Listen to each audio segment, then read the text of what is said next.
Si usted va a tener un celular, le dé primero al gobierno su huella digital, su iris, su carita, no el cereal, su carita, su cara, su rostro, para que pueda usted tener acceso a esto. Escuche.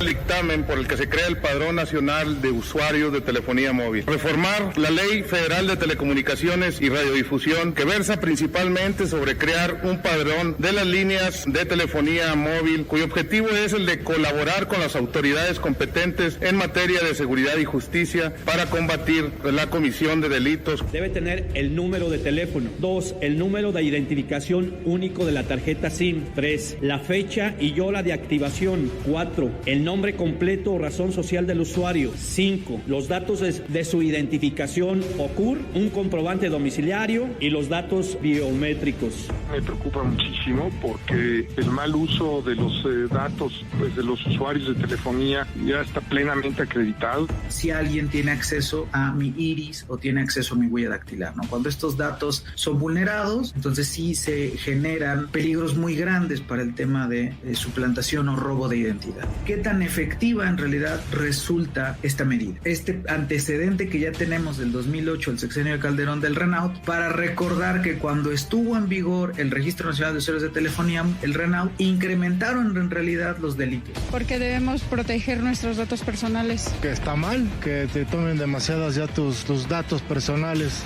Pueden hacer mal uso de tu información personal. A quien se le va a dar a que los resguarden, que es el IFT, ha declarado que no tiene ni el presupuesto ni las capacidades institucionales para hacerse cargo de esta misma herramienta. La intención es buena, sin embargo, esta reforma conlleva el riesgo de crear una herramienta inconstitucional y autoritaria. Se han puesto a pensar que ninguna de estas personas es delincuente y en esta iniciativa se le estará tratando como tal o como presunto delincuente. El padrón violenta la presunción de inocencia y pone en riesgo la seguridad de las personas usuarias del servicio de telefonía celular, porque presume culpable de cualquier delito al titular de la línea registrada si el número telefónico es usado para cometer un delito. Es un cóctel de violaciones constitucionales. Va a haber entre acciones de inconstitucionalidad hasta juicios de amparo por muchos de los usuarios, porque hay irretroactividad de la ley. Hace tiempo intentaron hacer algo con el RENAUT, el Registro Nacional de Usuarios de Telefonía Móvil. Acabaron vendiendo el padrón en las redes, en el mercado negro. No hay nada que nos garantice que van a proteger nuestros datos, nuestro iris, nuestra cara, nuestras huellas digitales. No hay nada, absolutamente nada que nos diga que eso va a estar protegido. Sin embargo, si queremos tener un celular, pues voluntariamente a fuerzas tendremos que otorgar estos datos a el gobierno de la República. Claro, hasta que vengan las reservas, hasta que vengan los amparos, hasta que venga pues una discusión que seguramente, como todo, terminará en la Suprema Corte de Justicia de la Nación. Ayer, en una pues muy ajetreada discusión y en una muy apretada votación, por cierto, el Senado aprobó la minuta que crea el Padrón Nacional de Usuarios de Telefonía Móvil. Y sobre el tema, le aprecio mucho que en la línea telefónica me tome la llamada José Flores, director de comunicación de la Red en Defensa de los Derechos Digitales aquí en México. Don José, buen día, ¿cómo estás? Hola Luis, muy buenos días, gracias por la invitación. Oye, a ver, ¿ante qué estamos? Cuéntanos.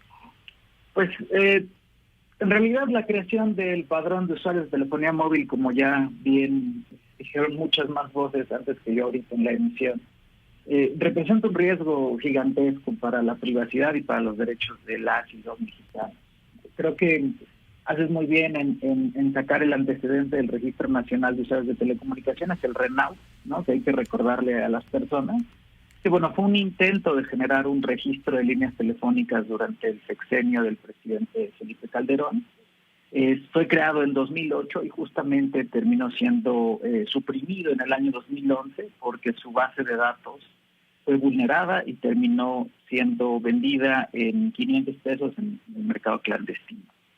Desafortunadamente ahora este Padrón Nacional de Usuarios de Telefonía Móvil incrementa los riesgos, ya que tiene la exigencia, ¿no?, de que se recaben los datos biométricos de las personas.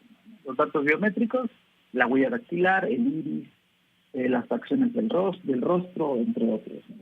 ¿Cuál es la gran problemática? Bueno, que los datos biométricos son indisociables de nuestra identidad, no los podemos cambiar, ¿no? Si se filtra de pronto mi número de teléfono, ¿no? O se filtra otro dato, a lo mejor lo puedo modificar, es que pero eso yo no que puedo dices, cambiar mi cara o mi iris. Te detengo ahí por un momento, José, porque eso que nos dices, cuando fue el primer registro y terminaron vendiéndolo en el mercado negro, pues la bronca era que te vendían para que te dieran una tarjeta de crédito, para algunos extorsión o cosas por el estilo, pero hoy tendrían tus datos como tu huella digital o tu iris o tu cara.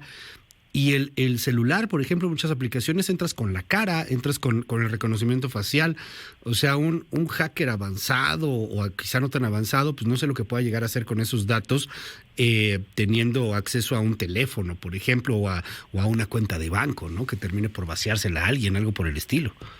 Y justamente, bien lo dices, se incrementa también el peligro y las consecuencias que puede tener una potencial suplantación de identidad o un robo de identidad, ¿no? Hoy en día, con las muchas bases de datos que ya se filtran, ¿no? Tanto de instituciones privadas como de instituciones públicas, bueno, ya es posible identificar hasta cierto punto algunos datos personales de ciertas personas, bueno, de ciertos individuos, ¿no? Ahora, súmale eso los datos biométricos. Se imagina que alguien solicita un crédito, ¿no? Y se autentica de esa manera, ¿no? Como yo, como la persona titular, ¿no? Que fui suplantada, voy a poder ir y de alguna forma remediar esa problemática. O peor aún, que exista la comisión de un delito utilizando una suplantación basada en mis datos biométricos.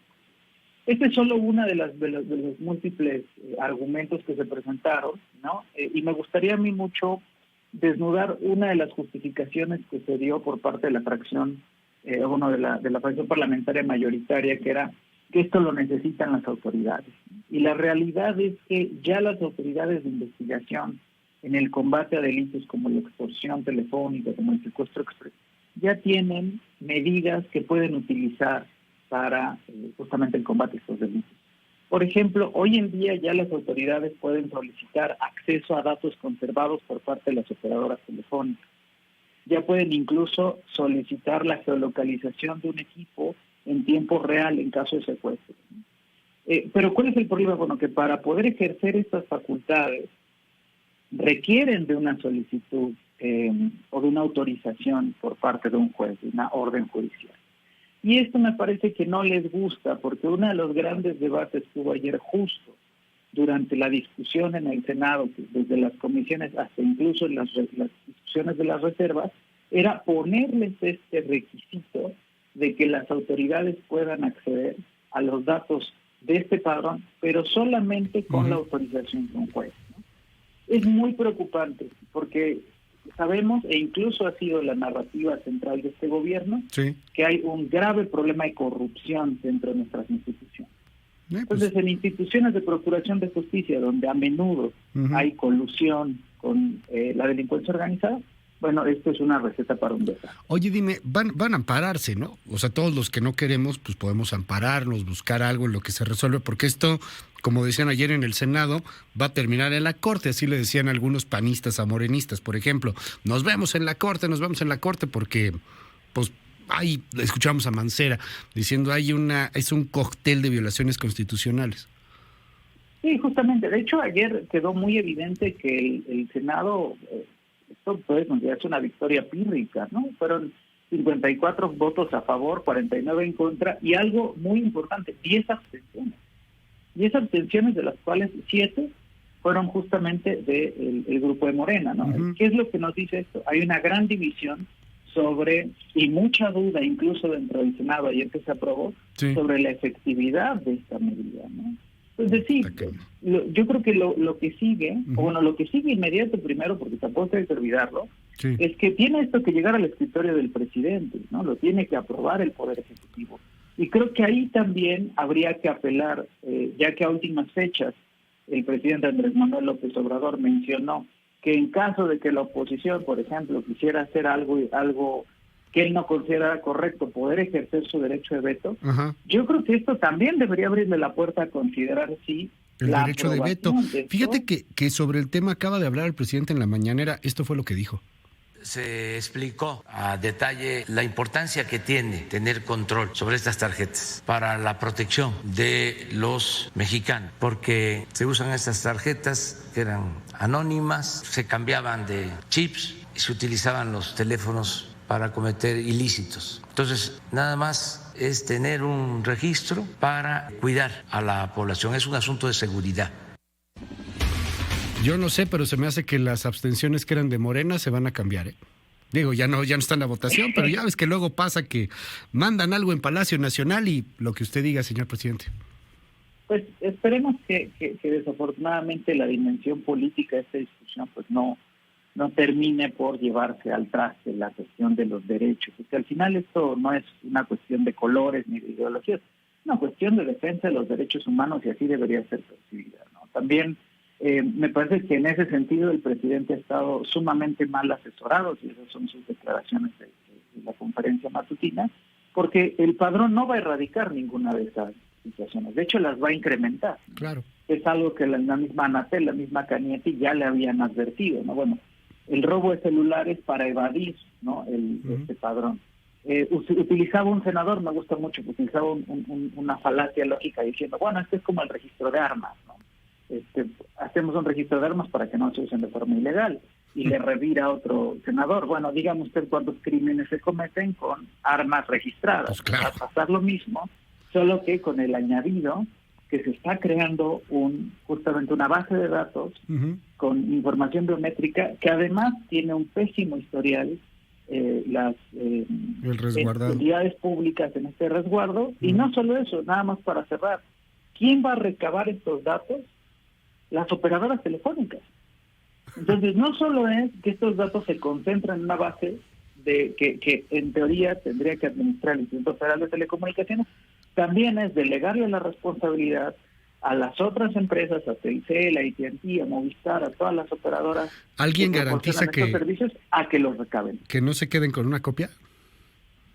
No, se supone que lo que se establecen son sanciones económicas, pero bueno, sabemos que entre el deber ser y las prácticas... Si te cachan, ¿no? O sea, en una de esas no te cachan y te avientas el riesgo. Exactamente lo que decíamos, la corrupción que hay también de que alguien de pronto por debajo pudiera obtener una copia de su padrón. José Flores, gracias por tomarme la comunicación de la Red en Defensa de los Derechos Digitales. Estaremos atentos. Muy buenos días. No, muchas gracias.